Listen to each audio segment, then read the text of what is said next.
Nintendo just hit us with the craziest shadow drop ever, and it was Metroid Prime Remastered. You know, when the rumors came out of like the trilogy coming to the Switch, that was like 5 years ago, I definitely believed it. But then rumors came out that they're just remastering Prime 1. And then there was a side to pick, and I was definitely on the Prime trilogy side.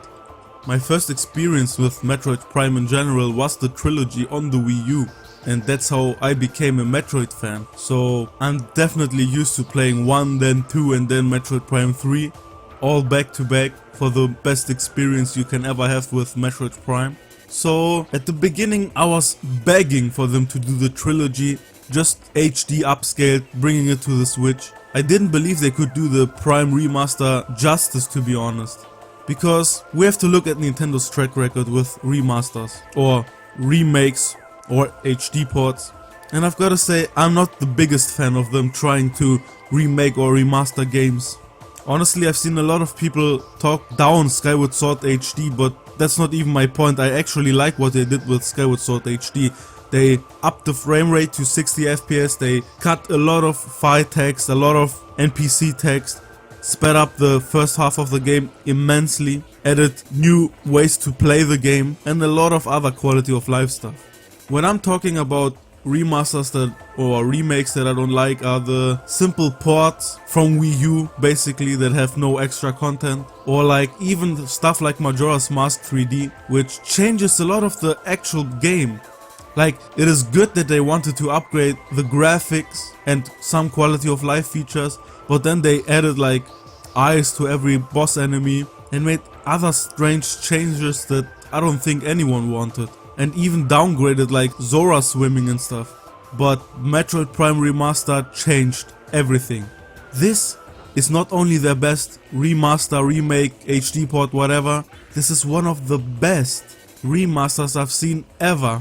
And honestly, it's not even just about the graphics. We will touch on everything else that I love as well.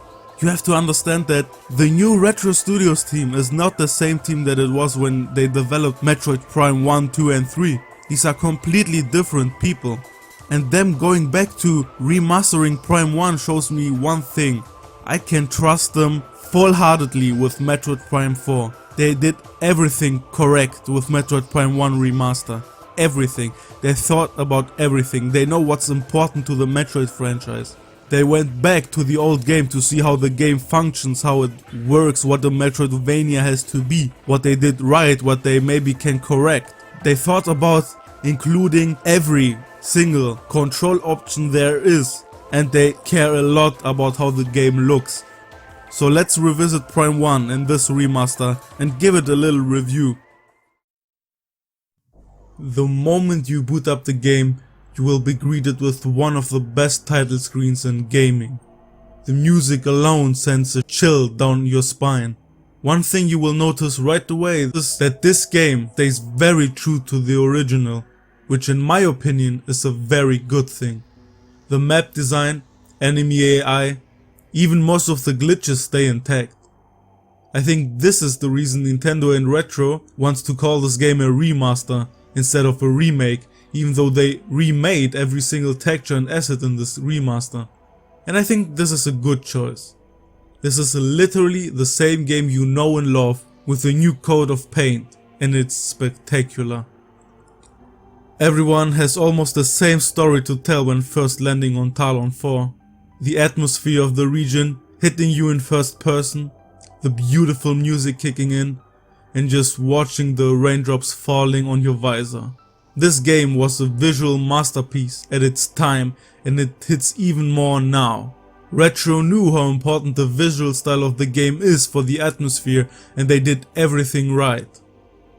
The new remaster does such an amazing job with the visuals. It looks nothing like the original. I can't stress enough how good this game looks now. In my opinion, this is the best looking Switch game out there. And it's funny how this game came out in a time when people were arguing about how bad the Switch holds up 5 years later. And don't get me wrong, the Switch would still benefit a lot from an upgrade, but this game proves that there is still a game that can look this good on the system in 2023. and still run at 60 FPS. But it's not like they didn't add quality of life changes in this as well. The most important update were the control options. Everyone will tell you how weird Prime 1 was to control. You only use one stick to do all the actions, while the second stick was just for switching beams. Don't get me wrong, they worked perfectly fine in the game, but after 20 years, it was time to bring them up to date. The dual stick controls work like a dream. It doesn't take away any of the original intent or difficulty, and just feels more natural to control. And one of those reasons is because the game is designed to function with the lock-on mechanic, so free aim was never the focus of this title. They went the extra mile and thankfully added motion controls to dual stick as well, so it kinda plays like Splatoon if you want to. And there are a lot of sliders in the options to give you the perfect feeling for the gyro. But one control option is better for free aim while still locking on. And that are the pointer controls. Yes, the pointer controls from the Prime trilogy are included as well. I can't tell you enough how happy I am that they thought about implementing them as well. I know this will be one of the least picked options, especially since dual stick works so well, but this proves to me once again that Retro Studios knows what they are doing. The pointer controls don't work as well as on the Wii, and there's one single reason for that. There's no sensor bar for the Switch, so the pointer will drift more than your left Joy-Cons ever did, and I had to get used to this.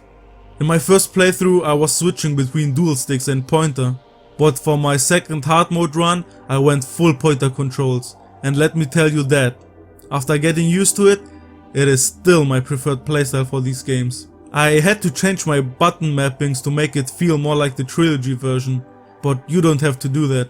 You only need to get used to resetting the pointer a lot.